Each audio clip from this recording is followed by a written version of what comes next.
Last ஒரு வாரமா நம்ம மார்க்கெட்டை நல்ல ஒரு பாசிட்டிவாக தான் வந்து ட்ரேட் ஆகிட்டு இருக்கு. எல்லாரும் அதை எதிர்பார்த்துக்கிட்டு இருந்தாங்க. நிஃப்டி 50 கிட்டத்தட்ட 24,000 புள்ளிக்கு மேலே இப்போ வந்து ட்ரேட் ஆகிட்டு இருக்கு. அதை பற்றி பார்ப்போம். நம்ம சப்ஸ்கிரைபர்ஸ் நிறைய பேர் நிறைய ஸ்டாக்கை பற்றி கேட்டிருந்தாங்க. நம்மளும் ஒரு சில ஸ்டாக்கை வந்து ஃபாலோ பண்ணிக்கிட்டு இருந்தோம். அதை பற்றியும் பார்க்க போகிறோம். இந்த வீடியோ ஃபுல்லாக பாருங்கள், கண்டிப்பாக உங்களுக்கு யூஸ்ஃபுல்லாக இருக்கும். உங்களுக்கு தேவையான நிறைய இன்வெஸ்ட்மெண்ட் ஐடியாஸ் இந்த வீடியோவில் வந்து இருக்குது. அது கண்டிப்பாக உங்களுக்கு இந்த ஸ்டாக் மார்க்கெட்டுக்கு யூஸ்ஃபுல்லாகவே இருக்கும். ஸ்டாக்லாம் பற்றி பார்க்கறதுக்கு முன்னாடி ஸ்டாக் மார்க்கெட்டில் ஒரு சில பேர் என்னென்ன தப்பு பண்ணுறாங்க அப்படின்னு பார்க்கலாம். ஷேர் மார்க்கெட்டை பொறுத்த வரைக்கும் சீக்கிரம் லாபம் வரணும் அப்படின்ற மாதிரி நினைப்பாங்க. அதாவது இப்போ அவங்க ஒரு ஸ்டாக்கில் முதலீடு பண்ண உடனே லாபம் வரணும், இல்லைனா வாங்கினதுக்கு அப்புறம் அந்த ஸ்டாக்கோட ப்ரைஸ் இன்க்ரீஸ் ஆகிட்டே தான் இருக்கணும் அப்படின்ற மாதிரி யோசிப்பாங்க. அப்படியெல்லாம் நம்ம மார்க்கெட் வந்து பார்த்தீங்கன்னா ரிட்டர்ன் கொடுக்காது. மார்க்கெட்டை பொறுத்த வரைக்கும் மேலே போகும் கீழே வரும். ஒரு லாங் டேர்மில் சூப்பரான ஒரு கம்பெனி நம்ம முதலீடு பண்ணும் போது நல்ல ஒரு ரிட்டர்ன் நம்மளுக்கு வந்து கிடைக்கும். அதனால் ஷேர் மார்க்கெட்டை நம்ம வந்து ஒரு மந்திர பெட்டி அப்போலாம் நம்ம வந்து யோசிக்கக்கூடாது. நம்ம வாங்கின உடனேயே ஸ்டாக்கோட ப்ரைஸ் இன்க்ரீஸ் ஆகணும் அப்படின்னு நம்ம வந்து யோசிக்கக்கூடாது. ரொம்ப சிம்பிளாக சொல்லணும்னா, நம்ம ஒரு ஸ்டாக்கை ஒரு ப்ரைஸில் வாங்கினதுக்கப்புறம் எப்போ அந்த ஸ்டாக்கோட ப்ரைஸு இன்க்ரீஸ் ஆகுதோ நமக்கு லாபம் ஓகே அப்படின்னா நம்ம ப்ராஃபிட் புக்கிங் அப்படின்னு பண்ணிக்கலாம். இல்லை நான் வந்து லாங் டேர்ம் தான் பண்ண போகிறேன், ஒரு 20 வருஷம் 30 வருஷத்துக்கு நான் அதை வந்து முதலீடு பண்ண போகிறேன் அப்படின்னா நம்ம டெய்லியும் செக் பண்ண கூட அவசியம் கிடையாது. நம்மக்கிட்ட எப்போலாம் அமௌண்ட் இருக்கோ அப்போ கொஞ்சம் கொஞ்சமாக இன்வெஸ்ட்மெண்ட் பண்ணலாம். எப்போலாம் மார்க்கெட் வந்து கிராஷ் ஆகுதோ அப்போவும் நம்ம நிறைய வந்து இன்வெஸ்ட்மெண்ட் வந்து பண்ணலாம். அதனால் ஸ்டாக் மார்க்கெட்டில் பொறுமையாக இருந்தால் தான் நம்மளால் வந்து பணம் வந்து சம்பாதிக்க முடியும். ஸ்டாக் மார்க்கெட் கீழே போகும்போது நெகட்டிவாக எல்லாருமே பேசுவாங்க. அதே மாதிரி இன்க்ரீஸ் ஆகும்போது பாசிட்டிவாக எல்லாரும் வந்து பேசுவாங்க. அதெல்லாம் நம்ம காது கொடுத்துலாம் கேட்க வேணும்னா ரொம்ப பயமுறுத்துவாங்க. அதே மாதிரி இன்க்ரீஸ் ஆகும் போது நல்ல ஒரு பேராசையில் வந்து நம்மளை கொண்டு போயிடுவாங்க. அதனால் அதெல்லாம் நம்ம வந்து யோசிக்க வேண்டாம். பொறுமையாக இருந்தாவே போது நமக்கான ரிட்டர்ன் அப்படிங்கிறது கண்டிப்பாக வந்து கிடைக்கும். நிஃப்டி 50 பொறுத்த வரைக்கும் இன்னைக்கு கிட்டத்தட்ட 82 புள்ளி பாசிட்டிவாக தான் வந்து க்ளோஸ் ஆயிருக்கு. காலையில் ஓப்பன் ஆகும்போது நெகட்டிவ்ல ஓப்பன் ஆனாங்க. அதுக்கப்புறம் நல்ல ஒரு பாசிட்டிவ் பண்ணாங்க. அதுக்கப்புறம் கொஞ்சம் நெகட்டிவ் வந்தாங்க. மறுபடியும் க்ளோஸ் ஆகும்போது நல்ல ஒரு பாசிட்டிவ் வந்து க்ளோஸ் ஆயிருக்காங்க. 24,168 புள்ளியில் வந்து பார்த்தீங்கன்னா க்ளோஸ் ஆயிருக்கு. அது மட்டும் இல்லாமல் நிறைய இண்டெக்ஸ் இன்னைக்கு கொஞ்சம் பாசிட்டிவாக தான் வந்து இருந்திருக்காங்க. எம்ஓ ஸ்மால் 250 கிட்டத்தட்ட 0.34% positive, bank BeES 0.69% positive, MO defence 0.25% positive, silver and gold வந்து பார்த்தீங்கன்னா நெகட்டிவ்ல இருக்கு. தொடர்ந்து சில்வரும் கோல்டு வந்து இறங்கிக்கிட்டே தான் வந்து இருக்கு. ஆட்டோ பீஸ் 0.19% பாசிட்டிவ், ஐடி பீஸ் 0.88% நெகட்டிவ், மிட் 150 பீஸ் 0.51% positive.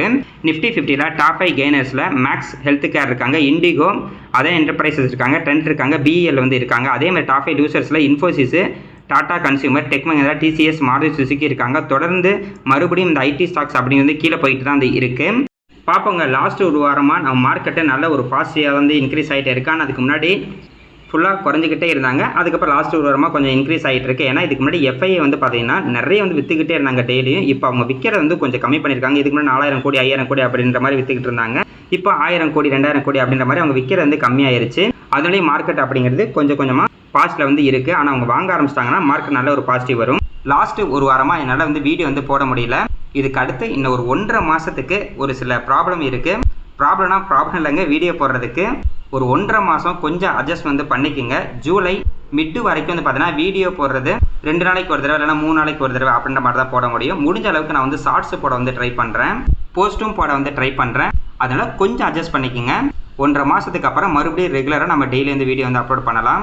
Kalyan jewellers India limited, இந்த ஸ்டாக்கை பற்றி நம்ம தொடர்ந்து பார்த்துக்கிட்டு இருந்தோம். கிட்டத்தட்ட லாஸ்ட் 5 நாளில் நல்ல ஒரு பாசிட்டிவான ரிட்டர்ன் தான் இப்போ வந்து கொடுத்துருக்கு. ஏன்னா ஏற்கனவே இவங்க வந்து பார்த்தீங்கன்னா அதோட கையில் இருந்து ரொம்ப ரொம்ப லோ ப்ரைஸில் வந்து இருந்தாங்க. அதனால தான் இந்த கம்பெனி நம்ம தொடர்ந்து பார்த்துக்கிட்டு வந்து இருக்கோம்.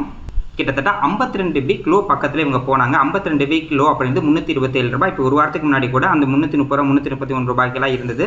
அதுக்கடுத்து இப்போ லாஸ்ட் 5 நாளில் நல்லா வந்து இன்க்ரீஸ் ஆயிருக்கு. நிறைய ஸ்டாக்கோட ப்ரைஸ் லாஸ்ட் ஒரு வருஷத்தில் நல்லா வந்து இன்க்ரீஸ் ஆயிருக்கு. இதை தான் போன வாரம் தொடர்ந்து நல்ல வாய்ப்பு அப்படின்ற மாதிரி சொல்லிட்டு இருந்தோம். ஆனால் லாஸ்ட் ஒரு வாரத்தில் மேக்ஸிமம் நம்ம பேசிக்கிட்டு இருந்த நிறைய ஸ்டாக் வந்து பார்த்தீங்கன்னா 10 to 15% ரிட்டர்ன் அப்படின்னு வந்து கொடுத்துருக்கு. கல்யாண் ஜுவல்லர்ஸ் வந்து பார்த்தீங்கன்னா இதுக்கு முன்னாடி ஒரு 1.5 வருஷத்துக்கு முன்னாடி நல்ல ஒரு ரிட்டர்ன் வந்து கொடுத்தாங்க. தொடர்ந்து இன்க்ரீஸ் ஆகிட்டே இருந்தாங்க. அதுக்கப்புறம் 2-3 இஷ்யூ வந்தது. அதுக்கப்புறம் கீழே போனாங்க. இன்னமும் கீழே தான் இருக்காங்க. ஆனால் கம்பெனியில் எந்த ஒரு பிரச்சனையும் கிடையாது. இவங்களோட சேல்ஸ் கொடுத்து ப்ராஃபிட் கொடுத்து எல்லாமே சூப்பராக இருக்குது. ஆனால் ஸ்டாக்கோட ப்ரைஸ் கீழே இருக்கிறது அப்படின்னு பார்த்தீங்கன்னா எப்பயுமே நம்ம நல்ல ஒரு வாய்ப்பாக வந்து பார்க்கணும். கரண்ட் ப்ரைஸ் 382 ரூபாய்க்கு வந்து ட்ரேட் ஆகிட்டு இருக்கு. லாஸ்ட் 5 வருஷத்தில் 375% இந்த கம்பெனியோட ஸ்டாக் வந்து இன்க்ரீஸ் வந்து ஆயிருக்கு. மார்க்கெட் கேப் 39,513 கோடிக்கு மேலே வந்துருக்கு. ஸ்டாக்கோட பீரியட் வந்து பாருங்க 28 இருக்கு. இன்ட்ரெஸ்ட் பீரியட் வந்து பார்த்தா கூட 16 வந்து இருக்கு. Book value ₹61.10. இவங்களோட ரேஷியோ வந்து பார்த்தலாம் ROC 20%, ROE 24%, ROIC 24%, OPM 6.97% வந்து இருக்கு. மினிமம் இந்த 4%மே 20க்கு மேலே இருக்கு. OPM 7% அப்படிங்கிறது இவங்க வந்து ஜுவல்லரியில் இருக்கனால இந்த 7% அப்படிங்கிறது நல்ல ஒரு பர்சன்டேஜ் தான். அதேமாதிரி இன்டென்சிக் வேல்யூ 261 வந்து இருக்குது. பிஜி ரேஷியோ வந்து பாருங்கள் 0.64 வந்து இருக்காங்க. டெப்ட் ஈக்விட்டி 0.97 வந்து இருக்காங்க. ப்ரைஸ் டு புக் வேல்யூ 6.28 வந்து இருக்காங்க.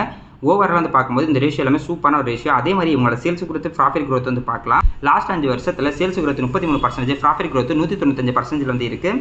அதே மாதிரி ஸ்டாக்கோட ப்ரைஸும் பாருங்கள் லாஸ்ட் 5 வருஷம் 37%. அதாவது 5 வருஷத்துக்கு முன்னாடி இந்த ஸ்டாக்கில் ஒருத்தர் முதலீடு பண்ணியிருந்தாங்கன்னா வருஷம் 37% இந்த ஸ்டாக்கோட ப்ரைஸ் வந்து இன்க்ரீஸ் ஆயிருக்கும். ரிட்டர்ன் ஈக்விட்டி வந்து பார்த்தீங்கன்னா கிட்டத்தட்ட 17% வந்து இருக்குது. ஓவரால் இந்த ரேஷியோ வச்சு பார்க்கும்போது சூப்பரான ஒரு ரேஷியோங்க. அதோட கம்பெனியோட பர்ஃபார்மன்ஸ் அப்படிங்கிறது ரொம்ப நல்லா இருக்குது. ஆனால் இப்போதைக்கு இந்த கம்பெனியில் எந்த ஒரு பிரச்சனையும் கிடையாது. ஸ்டாக்கோட ப்ரைஸ் மட்டும்தான் கீழே இருக்குது. அடுத்தது இவங்களோட PE ரேஷியோ வந்து பார்த்துடலாம். PE ரேஷியோ பொறுத்த வரைக்கும் அதிகமாக வந்து பார்த்தீங்கன்னா கிட்டத்தட்ட 125 PE ரேஷியோலாம் வந்து போயிருக்கு 2024. அதுக்கப்புறம் இப்போ வந்து பார்த்தீங்கன்னா இதோட PE ரேஷியோ அப்படிங்கிறது 20 to 27 தான் வந்து இருக்குது. இதுக்கு முன்னாடி 2022 அண்ட் 23 வந்து பார்த்தீங்கன்னா 20 PE ரேஷியோவில் இருந்த இந்த கம்பெனி மறுபடியும் இந்த கம்பெனியோட PE ரேஷியோ கிட்டத்தட்ட 27 பக்கத்தில் இருக்குது. ஆவரேஜ் PE ரேஷியோ அப்படிங்கிறது 50 வந்து வச்சுக்கலாம். அதாவது இப்போ ஒரு சில பேர் எப்படி செக் பண்ணுவாங்கன்னா ஒரு கம்பெனியோட PE ரேஷியோவை அதே செக்டரில் இருக்க இன்னொரு கம்பெனியோட PE ரேஷியோ வந்து செக் பண்ணுவாங்க. இந்த கம்பெனி PE ரேஷியோ வந்து இந்த கம்பெனியோட கம்மியாக இருக்குது அப்படின்ற மாதிரி செக் பண்ணுவாங்க. அப்படி நம்ம வந்து செக் பண்ணக்கூடாது. ஏன்னா என்னதான் ஒரே செக்டராக இருந்தாலுமே கம்பெனியோட பர்ஃபார்மன்ஸ் அப்படிங்கிறது வந்து வேறு வேறையாக இருக்கும். ஒரே செக்டராக இருந்தாலும் ஒரு கம்பெனி PE ரேஷியோ எப்பயுமே அதிகமாக இருந்துகிட்டு இருக்கும். ஏன் அப்படின்னா அவங்களோட growth ரொம்ப அதிகமாக இருக்கும். இன்னொரு கம்பெனி PE ரேஷியோ அப்படிங்கிறது எப்பயுமே கம்மியாக தான் இருந்துகிட்டு இருக்கும். அவங்களோட growth வந்து கம்மியாக கூட வந்து இருக்கலாம். அதனால் நம்ம அப்படி செக் பண்ணாமல் ஒரு கம்பெனியோட PE ரேஷியோவை அந்த கம்பெனியோட ஹிஸ்ட்ரி PE ரேஷியோ வச்சு செக் பண்ணும்போது நமக்கு நல்ல வாய்ப்பு இருக்கா இல்லையா அப்படின்னு கண்டுபிடிக்கலாம். இப்போதைக்கு இந்த கம்பெனி PE ரேஷியோ அப்படிங்கிறது அதிகபட்சம் 130 வரைக்கும் போயிருக்கு. கீழே வந்து பார்த்தீங்கன்னா 20 வரைக்கும் வந்து இருக்குது. இப்போதைக்கு இந்த கம்பெனி PE ரேஷியோ 27 இருக்கனால இது கண்டிப்பாக நல்ல ஒரு வாய்ப்பாக இருக்கலாம். அதாவது ஆவரேஜ் PE ரேஷியோக்கு கீழே இருந்துச்சுன்னா அது நம்ம நல்ல ஒரு வாய்ப்பாக வந்து பார்க்கலாம். கம்பெனியில் எந்த ஒரு பிரச்சனையும் இல்லை. அது எல்லாமே செக் பண்ணிட்டு ரேஷியோ எல்லாமே நல்லா இருக்குது. அதனால் இப்போதைக்கு இந்த கம்பெனி PE ரேஷியோ 50க்கு கீழே இருக்கிறது அப்படின்னு பார்த்தீங்கன்னா நமக்கு நல்ல ஒரு வாய்ப்பு தான். பார்ப்போம் அப்படியே இன்க்ரீஸ் ஆச்சு ரொம்ப நாளுக்கு. இப்போ கோல்டோட ப்ரைஸ் வேறு கம்மியாக இருக்கா நிறைய பேர் வந்து வாங்குவாங்க.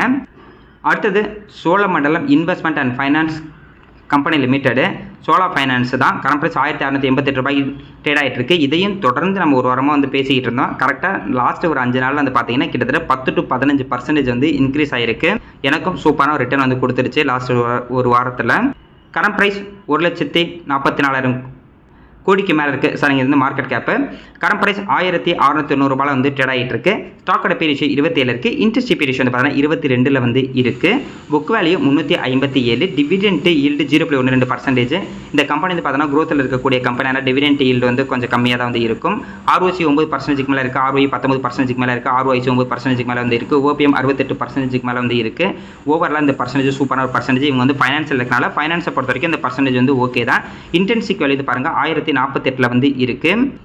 PEG ரேஷியோ 1 வந்து இருக்குது. ஆக்சுவலாக PEG ரேஷியோ 2க்கு கீழே இருந்தாவே நல்ல ரேஷியோ அப்படின்ற மாதிரி நம்ம எடுத்துக்கலாம். இது வந்து பார்த்தீங்கன்னா PEG ரேஷியோ 1 பக்கத்தில் வந்து இருக்குது. டெப்ட் ஈக்விட்டி வந்து பார்த்தீங்கன்னா 6.93 இருக்குது. இங்கே வந்து டெப்ட் ஈக்விட்டி கொஞ்சம் அதிகமாக இருக்கிற மாதிரி இருக்கும். இருந்தாலும் இவங்க வந்து ஃபைனான்ஸ் கம்பெனி அப்படிங்கிறனால டெப்ட் ஈக்விட்டி வந்து அதிகமாக தான் இருக்கும். ப்ரைஸ் டு புக்கில் பார்க்கும்போது 4.74 வந்து இருக்குது. ஓவராலாக இந்த ரேஷியோ எல்லாமே சூப்பரான ரேஷியோ. இவங்களோட CAG வந்து லாஸ்ட் 10 வருஷத்துக்கு கூட வந்து எடுத்து பார்க்கலாம். சேல்ஸ் growth 22%, ப்ராஃபிட் growth வந்து பாருங்கள் 25% வந்து இருக்குது. அதேமாதிரி ஸ்டாக்கோட ப்ரைஸ் வந்து பாருங்கள் அதுக்கு ஏற்ற மாதிரி இன்க்ரீஸ் ஆகிருக்கும். லாஸ்ட் 10 வருஷத்தில் 24%. அதாவது 10 வருஷத்துக்கு முன்னாடி இந்த ஸ்டாக்கில் ஒருத்தர் முதலீடு பண்ணியிருந்தா கூட வருஷம் 24% இந்த ஸ்டாக்கோட ப்ரைஸ் வந்து இன்க்ரீஸ் ஆகிருக்கும். ஆனால் லாஸ்ட் ஒரு வருஷத்தில் வந்து பாருங்கள் சேல்ஸ் growth 20%, ப்ராஃபிட் growth 23% இருந்தாலும் இந்த ஸ்டாக்கோட ப்ரைஸ் 6% தான் ரிட்டர்ன் வந்து கொடுத்துருக்கு. இதுவே போன வாரம் பார்த்துருந்தா நெகட்டிவ் ரிட்டர்னில் இருந்திருக்கும். இப்போ கொஞ்சம் இன்க்ரீஸ் ஆயிடுச்சு. ரிட்டர்ன் ஈக்விட்டி பார்த்தீங்கன்னா கிட்டத்தட்ட 20% வந்து இருக்குது. ஆனால் போன வாரம் இந்த ஸ்டாக் நல்ல ஒரு வாய்ப்பில் இருந்தது. இப்போ கொஞ்சம் இன்க்ரீஸ் ஆகிட்டாங்க. பார்க்கலாம் மறுபடியும் இந்த ஸ்டாக்கோட ப்ரைஸ் இன்னும் கொஞ்சம் கீழே இறங்கினா கூட சூப்பரான ஒரு வாய்ப்பாக இருக்குது. ஏன்னா இதுக்கு முன்னாடி இருந்த ஹை அப்படிங்கிறது அந்த 1700 பக்கத்தில் இருக்குது. கரெக்டாக இப்போ இந்த ஸ்டாக்கோட ப்ரைஸும் கிட்டத்தட்ட ஒரு 1700 பக்கத்தில் தான் வந்து இருக்குது. பார்க்கலாம் அது கட் பண்ணி மேலே போகுது அல்ல கீழே வந்தால் கூட மறுபடியும் வாய்ப்பு வந்து யூஸ் பண்ணிக்கலாம்.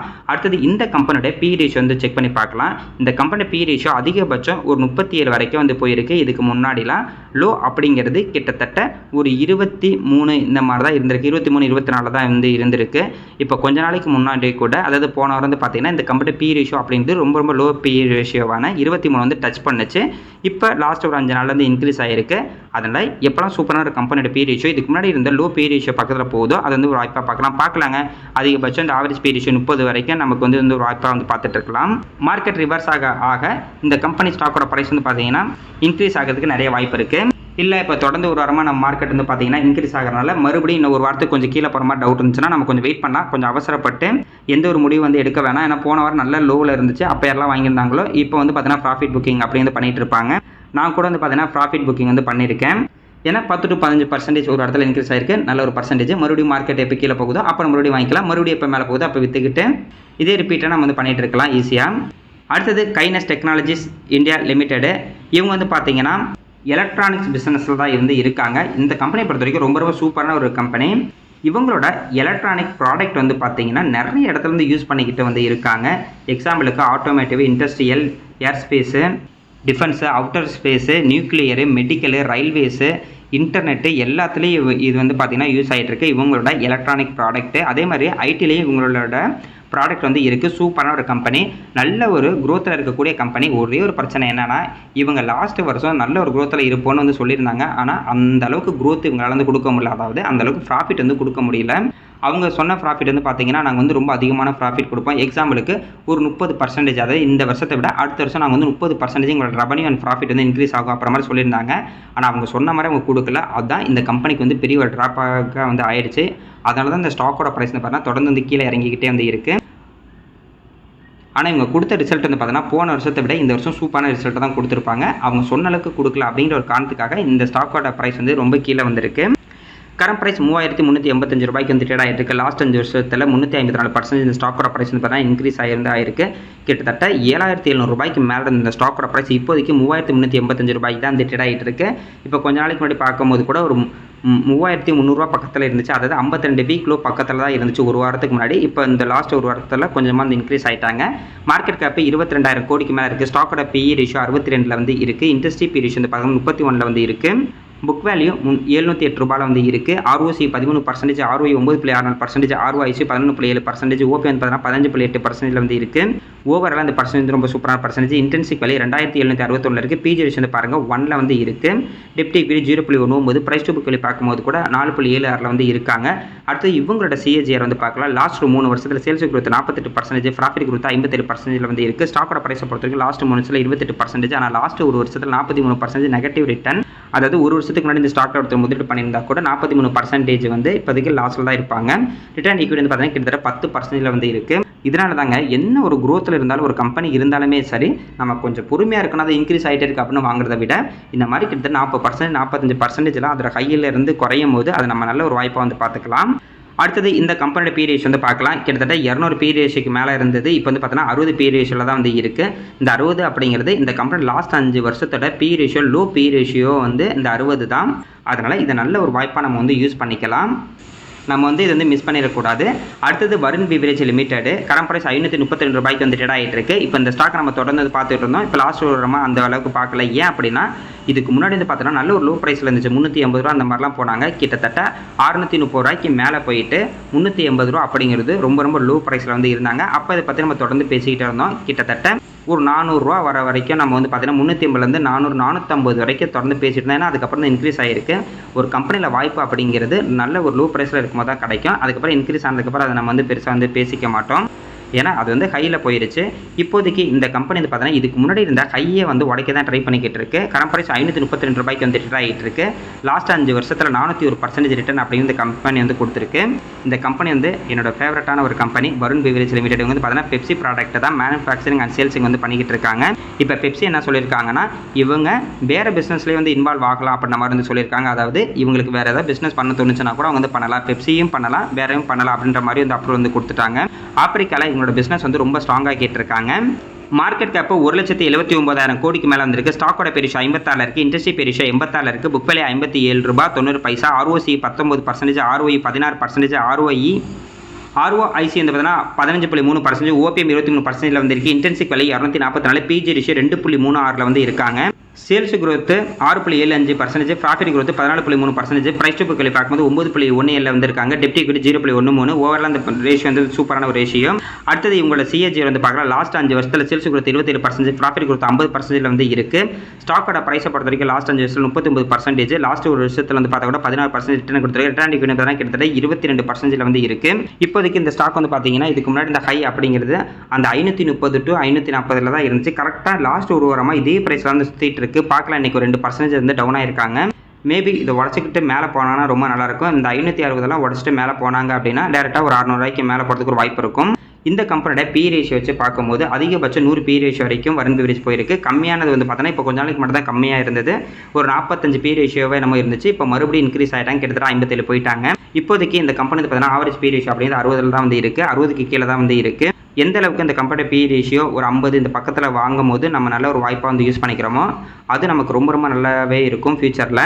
பார்ப்போங்க அப்படியே இன்க்ரீஸ் ஆனிச்சுன்னா ரொம்ப நல்லாயிருக்கும். வெயிட் பண்ணிட்டு தான் இருக்கேன். அடுத்தது CDSL central depository services India limited current price 1351 ரூபாய்க்கு வந்து ட்ரேட் ஆகிட்டு இருக்கு. இவங்க டெபாசிட்டி ஒர்க் தான் பண்ணிட்டு இருக்காங்க. இந்த கம்பெனி இப்போ தொடர்ந்து பார்த்துக்கிட்டு தான் வந்து இருக்கும். கிட்டத்தட்ட 1800 ரூபாய்க்கு மேலே இந்த ஸ்டாக்கோட பிரைஸ் இப்போதைக்கு 1300 ரூபாய்க்கு வந்து ட்ரேட் ஆகிட்டு இருக்கு. இந்த ஸ்டாக்கு லாஸ்ட் ஒரு வாரத்தில் நல்ல ஒரு ரிட்டர்ன் வந்து கொடுத்துருக்காங்க. என்ன லாஸ்ட் டைம் வந்து பார்த்தீங்கன்னா ரிசல்ட் அப்படிங்கிறது இந்த குவார்டர்லி ரிசல்ட் கம்மியாக கொடுத்தாங்க. அதனால தான் இந்த ஸ்டாக்கோட பிரைஸ் இப்போ வந்து கம்மியாக இருக்குது. மார்க்கெட் கேப் 28,000 கோடிக்கு மேலே வந்துருக்கு. ஸ்டாக்கோட P ratio 61, industry P ratio 44, book value வந்து பார்த்தீங்கன்னா 93 வந்து இருக்குது. ROC 32%, ROE 24%, ROIC 37%, OPM 50% வந்து இருக்குது. இன்டர்ன்ஷிப் வேல்யூ 685 இருக்குது. பிஜி ரேஷியோ மட்டும் 3.36 இருக்குது. இங்கே பிஜி ரேஷியோ அப்படிங்கிறது கொஞ்சம் அதிகமாக வந்து இருக்குது. இதுவே 2க்கு கீழே இருந்துச்சுன்னா ரொம்ப நல்லா இருக்கும். டெப்ட் ஈக்விட்டி 0.00, அதாவது உங்க கடனே கிடையாது. பிரைஸ் டு புக் வேல்யூ பார்க்கும்போது 14.4 வந்து இருக்காங்க. இவங்களோட CAGR பொறுத்த வரைக்கும் லாஸ்ட் 5 வருஷத்தில் சேல்ஸ் growth 27%, ப்ராஃபிட் growth வந்து பார்த்தீங்கன்னா 18% வந்து இருக்குது. இதுவே லாஸ்ட் ஒரு வருஷத்தில் இவங்களோட சேல்ஸ் growth அடி வாங்கியிருக்கு. ப்ராஃபிட் growth வந்து பார்த்தீங்கன்னா நெகட்டிவ் வந்து இருந்திருக்கு. அப்படின்னா இது ரெண்டுமே வந்து கம்மியாக இருக்குது. அதனால தான் ஸ்டாக்கோட ப்ரைஸும் இப்போ லாஸ்ட் ஒரு வருஷமாக வந்து கம்மியாக வந்து இருக்குது. லாஸ்ட் ஒரு வருஷத்தில் 23% நெகட்டிவும், லாஸ்ட் 5 வருஷத்தில் 21% ஸ்டாக்கோட ப்ரைஸ் வந்து இன்க்ரீஸ் ஆகிருக்கு. ரிட்டர்ன் ஈக்விட்டி பார்த்தீங்கன்னா கிட்டத்தட்ட 29% வந்து இருக்குது. ஓவரால் அந்த ரேஷியோ நல்ல ரேஷியோ. மேபி இந்த சேல்ஸ் growth ப்ராஃபிட் growth இப்போ இதுக்கப்புறம் வர குவார்ட்டரில் இன்க்ரீஸ் பண்ணாங்கன்னா ஸ்டாக்கோட ப்ரைஸு மறுபடியும் இன்க்ரீஸ் ஆகிறது நிறைய வாய்ப்பு இருக்குது. இந்த கம்பெனியோட பி ரேஷியோ பொறுத்த வரைக்கும் அதிகபட்சம் 75 வரைக்கும் போயிருக்கு. கம்மியானது பார்த்தீங்கன்னா 40 வந்து இருந்திருக்கு. இதுவே 2023 கிட்டத்தட்ட 35 பி ரேஷியோ வரைக்கும் வந்திருக்கு. பார்க்கலாம் அந்த அளவுக்குலாம் இது வந்து கம்மியாகலை. மேபி அடுத்தடுத்த ரிசல்ட் வந்து இவங்க நல்லா கொடுத்தாங்கன்னா மேபி இந்த ஸ்டாக்கோட ப்ரைஸ் வந்து இன்க்ரீஸ் வந்து ஆகலாம். அது வரைக்கும் நம்ம வந்து பொறுமையாக இருப்போங்க. ஆனால் சூப்பரான ஒரு கம்பெனி. கடைசி வரைக்கும் இந்த கம்பெனிலாம் இருக்கும். ஸ்டாக் மார்க்கெட்டு எப்போ வரைக்கும் இருக்கோ அப்போ வரைக்கும் இந்த CDSL கம்பெனிலாம் இருக்கும். ஏன்னா இவங்க டிஜிட்டலாக தான் நம்ம பை பண்ணுறது செல் பண்ணுறது வந்து ஸ்டோர் பண்ணியிருக்காங்க. அதனால் இந்த கம்பெனியோட ஒர்க் வந்து இருந்துக்கிட்டே தான் வந்து இருக்கும். அடுத்தது Coromandel international limited current price 2070 ரூபாய்க்கு வந்து ட்ரேட் ஆகிட்டு இருக்கு. பார்ப்பாங்க கிட்டத்தட்ட 2500 ரூபாய்க்கெல்லாம் மேலே இருந்துச்சு. இப்போதைக்கு 2000 இருக்குது. இப்போ லாஸ்ட் ஒரு 5 நாளைக்கு முன்னாடி வந்து பார்த்தா கூட கிட்டத்தட்ட 1860 ரூபாயிலையும் 70 ரூபாயில் தான் இருந்துச்சு. லாஸ்ட் 5 நாளில் 10% வந்து இன்க்ரீஸ் ஆகிருக்கு. மேக்ஸிமம் நம்ம ட்ராக் பண்ணிட்டு இருக்கக்கூடிய எல்லா கம்பெனி பார்த்தீங்கன்னா லாஸ்ட் 5 நாளில் நல்ல ஒரு ரிட்டர்ன் கொடுத்துருக்காங்க. ஏன்னா 10 to 15% ஒரே வாரத்தில் ரிட்டர்ன் அப்படிங்கிறது நல்ல ஒரு ரிட்டர்னுங்க. எல்லாம் வருஷத்துக்கு தான் 15% நம்ம வந்து எதிர்பார்த்துட்டு இருப்போம். இப்போதைக்கு ஒரு வாரத்திலே 15% வந்து கிடச்சிதா, சூப்பரான ஒரு ரிட்டர்ன். 10% கிடச்சிதா, அதுவும் சூப்பரான ஒரு ரிட்டர்ன். 7% கிடச்சா கூட சூப்பரான ஒரு ரிட்டர்னுங்க. நான் என்ன பண்ணேன்னா ஒரு 7 to 8% இப்போ ரிட்டர்ன் கிடச்சிருக்கா, ஓகே ப்ராஃபிட் போகுது அப்படின்ட்டு ஃபுல்லாக விற்றுட்டு கூட அதே அமௌண்ட் அப்படியே பார்த்தீங்கன்னா வேறு எந்தெந்த கம்பெனிலலாம் நல்ல வாய்ப்பு இருக்கோ அதில் நான் போய் முதலீடு பண்ணுவேன். அது ஒரு 7 to 8% எனக்கு ரிட்டர்ன் கொடுத்துச்சுன்னா போதும். ஒரு 3 மாதத்தில் இதில் ஒரு 7%, அதில் 7%, கிட்டத்தட்ட 14% ரிட்டர்ன் அப்படிங்கிறது நம்மளுக்கு வந்து கிடச்சிரும். ஏன்னா எல்லோரும் ஒரு வருஷத்துக்கு 14% ரிட்டர்ன் கொடுத்தாவே சூப்பரான ரிட்டர்ன் அப்படின்ற மாதிரி சொல்லுவாங்க. நமக்கு ஒரு மாதத்துக்கோ இல்லை 2 மாதத்துக்கோ ஒரு தடவை 7% அப்படிங்கிறது வந்து பார்த்தீங்கன்னா சூப்பரான ரிட்டர்னை அப்படியே காம்பனி பண்ணிக்கிட்டே இருக்கலாம். பார்ப்பாங்க. இப்போதைக்கு மார்க்கெட் வந்து நல்ல ஒரு பாசிட்டிவாக தான் போயிட்டு இருக்கு. மேபி இதுக்கப்புறம் பாசிட்டிவாக இருந்தால் ரொம்ப நல்லாயிருக்கும்.